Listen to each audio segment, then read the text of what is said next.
There's something about the people we work with that we never really talk about. We spend more time with our coworkers than with our own families, sharing cramped offices, late-night shifts, and awkward break room conversations. We laugh at their jokes, trust them with our secrets, and sometimes, without even realizing it, let our guard down.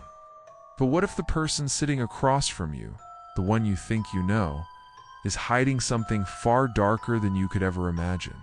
Tonight, I'm going to share 3 true stories that will make you question everything you thought you knew about your workplace.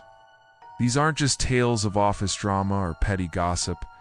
These are stories of obsession, fear, and the kind of danger that hides in plain sight. Because the truth is, you never really know who's working beside you. And after hearing what happened to the people in these stories, you'll never look at your coworkers the same way again. So, turn down the lights, settle in, and listen closely. Because sometimes the scariest monsters aren't the ones lurking in the shadows. They're the ones sitting right next to you. I work in a small marketing firm, one of those places where everyone knows everyone, and the office feels more like a second home than a workplace. There are only 8 of us, and we've all been together for years.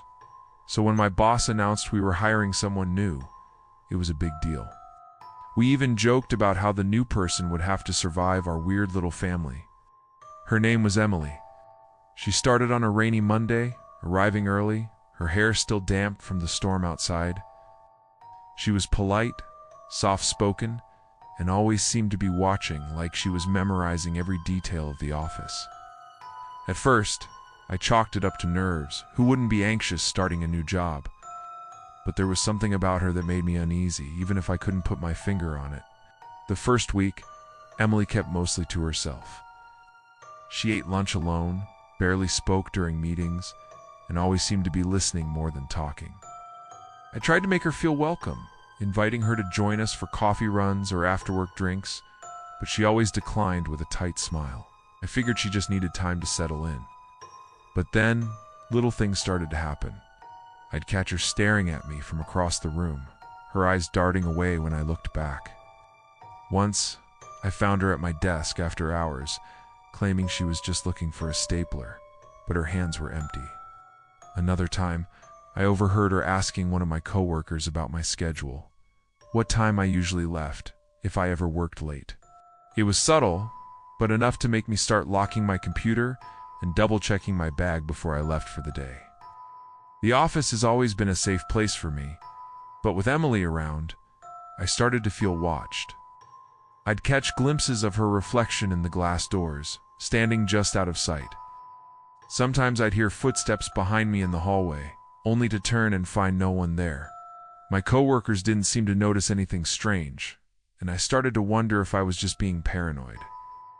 One night, I stayed late to finish a project. The office was quiet, the only sound the hum of the air conditioner and the occasional creak of the building settling.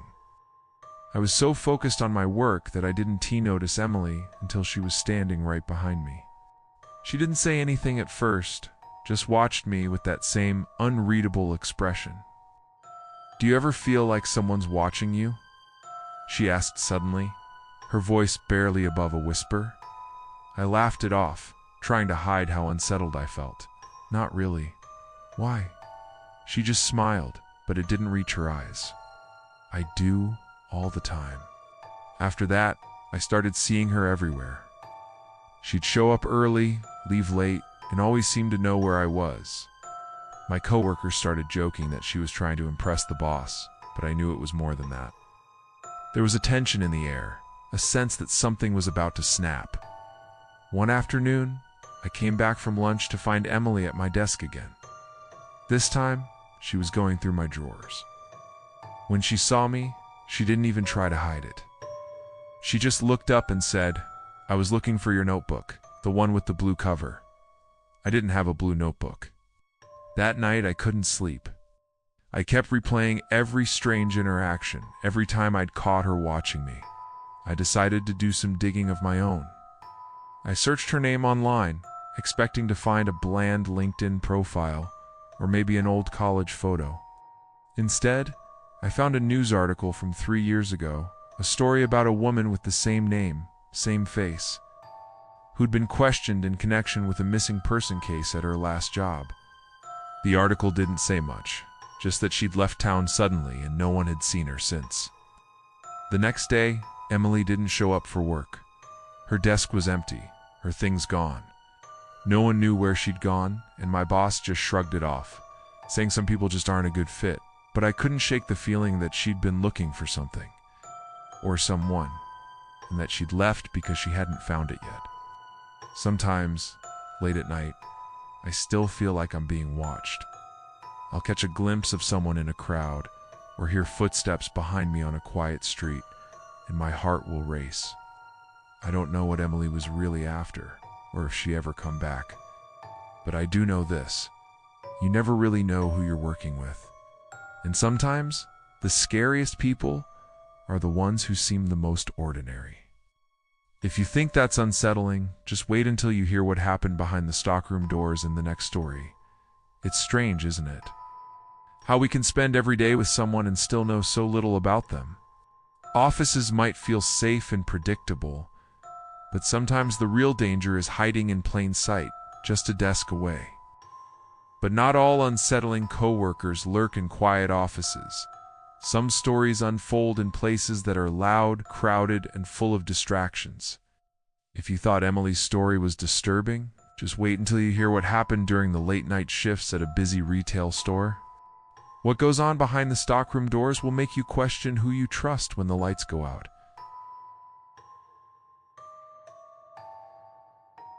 If you've ever worked retail, you know the chaos that comes with it. Constant noise, endless customers, and the harsh glare of fluorescent lights that make everything feel a little too exposed. I worked at a big box store during college, mostly closing shifts. The hours were long, but the pay was decent, and I liked the routine. There was a strange comfort in the hum of the freezers and the steady rhythm of restocking shelves after the crowds thinned out. That's where I met Tyler. He was a few years older than me. Tall and wiry, with a quick smile and a habit of making everyone laugh. At first, I was relieved to have someone like him on my shift. He knew all the tricks: how to dodge the manager, how to sneak snacks from the break room, how to make the time pass faster. We became friends, or at least I thought we did.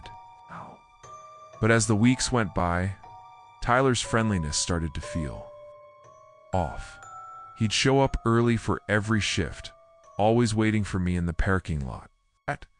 He'd insist on walking me to my car, even when I told him I was fine. At first I thought he was just being nice, maybe a little overprotective. But then he started texting me at all hours, asking where I was, who I was with, what I was doing.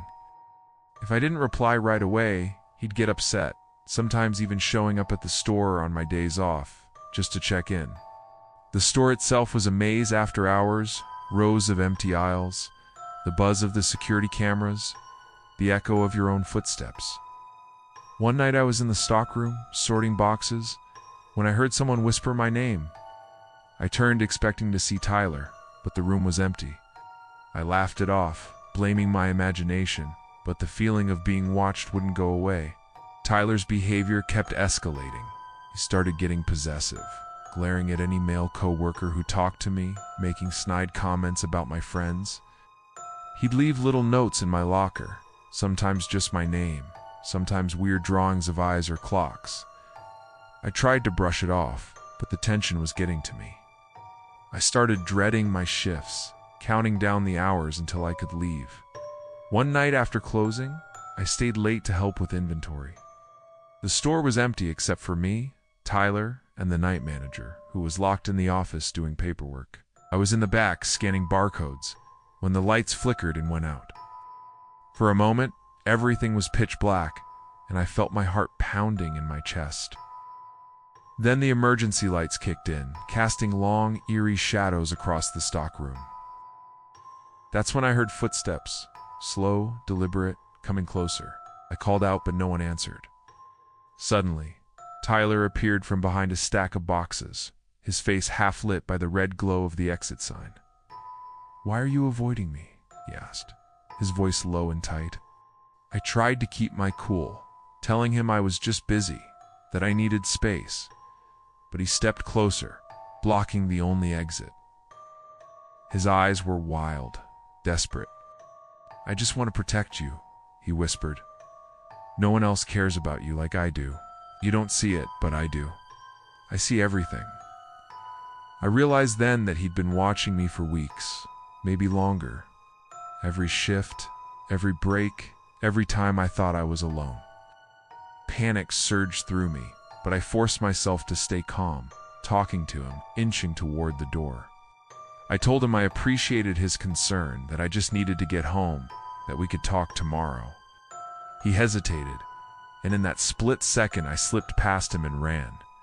I didn't stop until I reached the manager's office, banging on the door until he let me in. Tyler disappeared before security could find him. The next day, he quit without warning. No one saw him again. I still work retail sometimes, but I never do closing shifts anymore. The store feels different now. Every shadow a little darker, every footstep a little too close. I learned the hard way that sometimes the people who seem the most protective are the ones you should fear the most. But if you think that was terrifying, wait until you hear what happened at the office party. Some nightmares don't end when you clock out. They follow you home. It's unsettling how quickly someone you see every day can shift from familiar to frightening. We like to believe we can spot danger, that we'd know if something was wrong, but the truth is, you never really know what's going on in someone else's mind.